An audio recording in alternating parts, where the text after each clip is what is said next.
उसकी स्ट्रेटजी चुनाव आयोग बताएगा। लेकिन आपकी पार्टी राष्ट्रीय लोक समता पार्टी की तैयारी क्या है चुनाव को लेकर के? देखिए, तैयारी तो पहले से हमारी चल ही रही है। बीच में लॉकडाउन के कारण थोड़ी रुकावट जरूर आई, लेकिन अब जो हम लोग देख रहे हैं कोरोना के कारण जो स्थिति बनी है, अब इंफॉर्मेशन टेक्नोलॉजी का इस्तेमाल ज्यादा होगा चुनाव में भी। और जिस तरह से पहले हम लोग ट्रेडिशनली प्रचार करते थे, जुलूस, रैली, सभा इत्यादि, कहीं ना कहीं इसमें चुनाव के पैटर्न में थोड़ा बदलाव आएगा। इस बात को ध्यान में रखते हुए जूम ऐप के माध्यम से लगातार हमारी मीटिंग चल रही है। विधानसभा वाइज भी हम मीटिंग कर रहे हैं, बूथ लेवल वर्कर्स के साथ भी हम मीटिंग कर रहे हैं, हमारी पार्टी के दूसरे लोग भी कर रहे हैं। तो एक तो इस टेक्नोलॉजी का इस्तेमाल करके अधिक से अधिक एक नेटवर्क बना लेना विधानसभा वाइज, इस काम में हम लोग लगे हुए हैं। और फिर जो प्रवासी मजदूर हैं उनके बारे में भी हम विधानसभा वाइज स्टडी में लोगों को लगा दिए हैं कि जहां जो लोग बाहर से आए हैं या नहीं भी आए हैं, बाहर काम करने वाले हैं, तो उनका एक डाटा कलेक्शन का काम। तो इस तरह से बूथ लेवल तक कैसे लोगों से कनेक्ट पार्टी एक सिस्टम के माध्यम से हो जाए, और जो प्रवासी मजदूर हैं उनसे हम कनेक्ट हो जाए, ताकि न सिर्फ चुनाव बल्कि बीच के दिनों में भी उनकी कोई आवश्यकता हो, हमारे लिए कोई हम उनकी कोई सेवा कर सके, कुछ इस तरह का काम करना हो तो कर सके। तो इस दृष्टि से भी उनके साथ एक नेटवर्क बनाना, लिंक होना, तो इस सब स्तर पे हमारा काम चल रहा है। बाकी जो पहले से चल रहा था, जो परंपरागत तरीका है, वह तो अपनी जगह है ही, और पूरे तौर पे हम लोग चुनाव को लेकर तैयार हैं। एक हमने महागठबंधन में एक बदलाव देखा पिछले कुछ दिनों में। आप, जीतन राम मांझी जी, मुकेश सहनी जी, ये तमाम 3 नेता अक्सर मिलते रहते हैं, जुलते रहते हैं। राष्ट्रीय जनता दल और कांग्रेस के नेताओं से वो राब्ता नहीं हो पाता जितना आप लोग आपस में जुड़ जाते हैं। तो ये क्या मतलब एक अलग आप लोगों ने बना लिया वहां पे, कोई अलग से एक गुट बना लिया, या क्या मतलब समझ में नहीं आता, हम भी कंफ्यूज हैं। नहीं, देखिए, ऐसी बात बिल्कुल नहीं है। कोई कंफ्यूजन रखने की जरूरत नहीं है किसी को भी, कोई गुट का सवाल ही नहीं है। आपस में मिलना जुलना कोई किसी के साथ मिल सकता है, उस पर कोई रोक तो है नहीं, और इसको कोई दूसरी नजर से देखे जाने की जरूरत भी नहीं है। तो इसलिए हम लोग मिलते रहते हैं, अनौपचारिक मुलाकात होती है, इसको मीटिंग भी कहना बहुत मुनासिब नहीं है। तो अनौपचारिक रूप से हम लोगों की मुलाकात होती है। और कांग्रेस की बात जहां तक है, तो आप भी जानते हैं कि कांग्रेस के जो बड़े लीडर्स हैं मुख्य रूप से सब दिल्ली में रहते हैं, क्योंकि राष्ट्रीय नेता हैं, तो वहां रहते हैं। अब दिल्ली जब हम जाते हैं तो कांग्रेस के लोगों से ही वहां मुलाकात होती है, तो मुलाकात होती है वो अलग बात है, लेकिन यहाँ की तरह खबर नहीं बनती, इसलिए किसी को दिखता नहीं है। तो वहां भी हम संपर्क में रहते हैं। नहीं, हमने तो देखा है ना, हमने खबर भी चलाई है। आप अहमद पटेल साहब से मिलते हैं, आप अखिलेश सिंह जी से वहां मुलाकात होती है, उनसे जाकर के आप सोनिया गांधी जी से मिलते हैं। तो वो सब खबरें बिहार की खबरों पे तो नजर रहती है कुशवाहा जी हम लोगों की, तो आपकी जो दिल्ली में गतिविधियां होती है उस पर भी हमारी नजर रहती है। हाँ, तो मुलाकात, इसलिए हमने कहा कि कांग्रेस के लोगों से भी हमारी मुलाकात होते रहती है, और फिर मांझी जी से भी होती है, मुकेश जी से भी होती है, आरजेडी के लोगों से भी बात होते रहती है। तो ऐसा नहीं कि हम लोग एक दूसरे से संपर्क में नहीं है, तो इसको कोई गुट बनाने की दृष्टि से या कोई दूसरी नजर से देखने की जरूरत नहीं। लालू जी और तेजस्वी से बहुत अरसे से मुलाकात नहीं हुई आपकी? नहीं, आप व्यवहारिक कठिनाई समझ सकते हैं।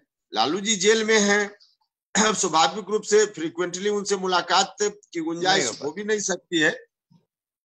और तेजस्वी जी भी जब बिहार में होते हैं तो निश्चित रूप से मुलाकात होते रही है, लेकिन लॉकडाउन में तो लगातार खुद ही तेजस्वी थे दिल्ली में, वहां गए, फंस गए, तो उसके चलते इधर हाल में मुलाकात नहीं हुई है, लेकिन संपर्क में हम लोग हैं, बातचीत होते रहती है।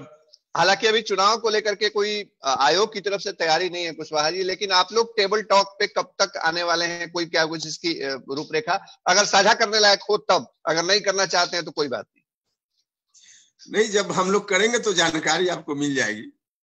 हम लोग ना भी जानकारी देना चाहे तो भी आपको जानकारी मिल जाएगी, लेकिन बताएंगे, जब होगा तो बताएंगे। बिहार में इस बार सबसे बड़ा चुनावी एजेंडा क्या रहेगा? अगर कोरोना महामारी, आपदा, ये सब तो चीजें हैं, लेकिन इसके अलावा एक एजेंडा जो आपको लगता हो, आपका जो अनुभव है, राजनीतिक अनुभव, आपने जो अब तक काम किया बिहार में, आपको क्या लगता है वो कौन सा मुद्दा जनता के बीच सबसे बड़ा सवाल बन के जाना चाहिए जो अभी मौजूदा वक्त में? नहीं, अभी तो देखिए, शिक्षा, स्वास्थ्य और रोजगार, यह जो मुद्दा है, एजुकेशन को लेकर तो पहले से हम आंदोलन करते रहे हैं, लगातार हमारी पार्टी इसको लेकर काम करते रही है, और हमारा मानना है कि एजुकेशन बहुत बेसिक चीज है, और हेल्थ तो खैर है ही, और जब तक एजुकेशन हेल्थ नहीं होगा तो रोजगार भी ठीक से नहीं हो पाएगा। तो रोजगार के लायक लोगों को तैयार किया जाए, और फिर रोजगार लोगों को कैसे मिले, तो मुख्य रूप से यही सबसे बेसिक जो है, हेल्थ, एजुकेशन और एम्प्लॉयमेंट, यह बड़ा मुद्दा है। और जब तक यह मुद्दा नहीं बनेगा ना चुनाव में, और फिर कोई भी सरकार आगे बने, इन मुद्दों पर अगर ठीक से ध्यान नहीं देगी ना, तो सिर्फ बात होते रहेगी, लेकिन बिहार का विकास नहीं हो पाएगा। इसलिए मेरी कोशिश है, और लोगों की भी चाहत है, कि इस बार इधर उधर की बात पर सीधे चुनाव न हो बिहार में, क्योंकि कई बार तो हम देखते रहे हैं कि ऐसा मुद्दा इलेक्शन के समय आ जाता है जिसका संबंध जनता के डेवलपमेंट से कहीं होता ही नहीं है दूर दूर तक। तो इस बार कम से कम आम लोगों को भी अलर्ट रहना चाहिए कि हर पॉलिटिकल पार्टी हेल्थ, एजुकेशन और एम्प्लॉयमेंट की बात करे, ईमानदारी से बात करे, और फिर समय मिलने पर उस पर काम भी करे। इस पर जनता को भी फोकस रहना चाहिए, और पॉलिटिकल पार्टी को भी फोकस करना चाहिए। मेरी समझ से इन्हीं मुद्दों पर इस बार चुनाव होना चाहिए। सामने नीतीश कुमार का चेहरा है। अमित शाह राष्ट्रीय अध्यक्ष थे, तभी उन्होंने ऐलान कर दिया था कि नीतीश कुमार के नेतृत्व में ही एनडीए चुनाव लड़ेगा।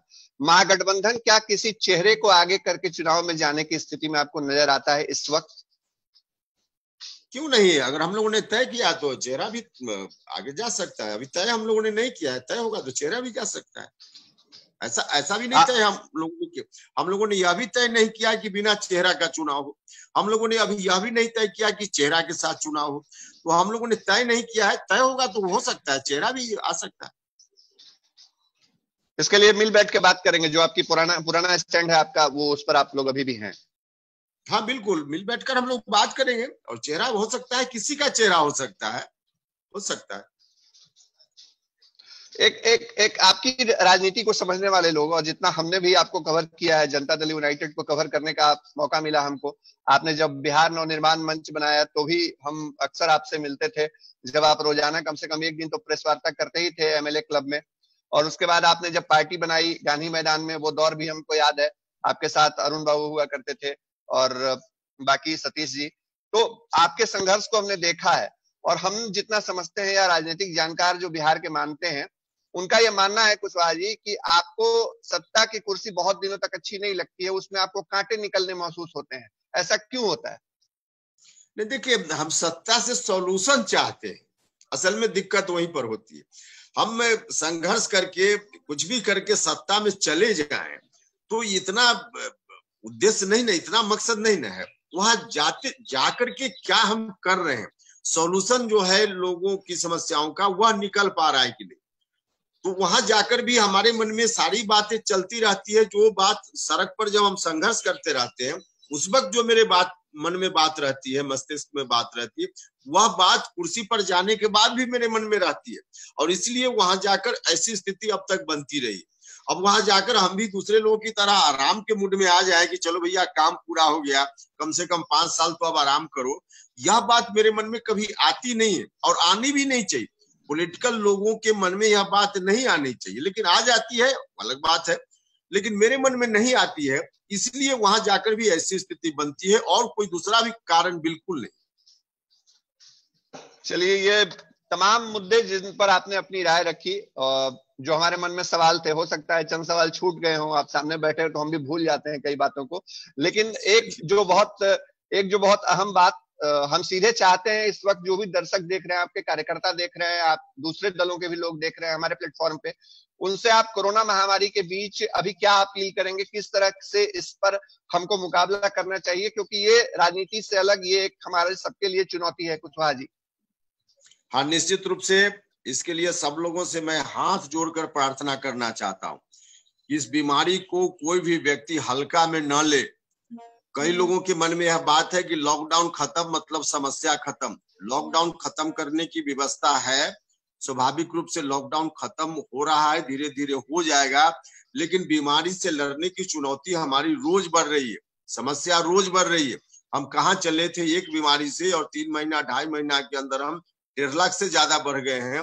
वैसी परिस्थिति में एक तरह से सब लोग यह समझे कि बीमारी धीरे धीरे हमारे नजदीक आ रही है। अब इसको रोकने के लिए हमको, आपको, सब लोगों को खुद ही अपने ऊपर लॉकडाउन के समय जो सख्ती थी हमारे ऊपर, उससे भी ज्यादा सख्ती अपने आप पर रखनी पड़ेगी, हर तरह से रखनी पड़ेगी। बिल्कुल थोड़ा भी लापरवाह न हो। अगर 100% हम सख्त रहेंगे तो बीमारी हमारे पास नहीं आएगी, इस बात की गारंटी है। थोड़ा भी लापरवाह होंगे तो बीमारी हमारे अंदर भी आएगी, पूरा परिवार सब तबाह हो जाएगा। इसलिए सब लोग अपना बचाव खुद ही करें, पूरी सख्ती से करें, लापरवाही बिल्कुल न करें, यही आग्रह है सब लोगों से। चलिए, धन्यवाद कुशवाहा जी, आप फर्स्ट बिहार से जुड़े, आपने हमारे दर्शकों को अपना वक्त दिया, हमको अपना वक्त दिया, और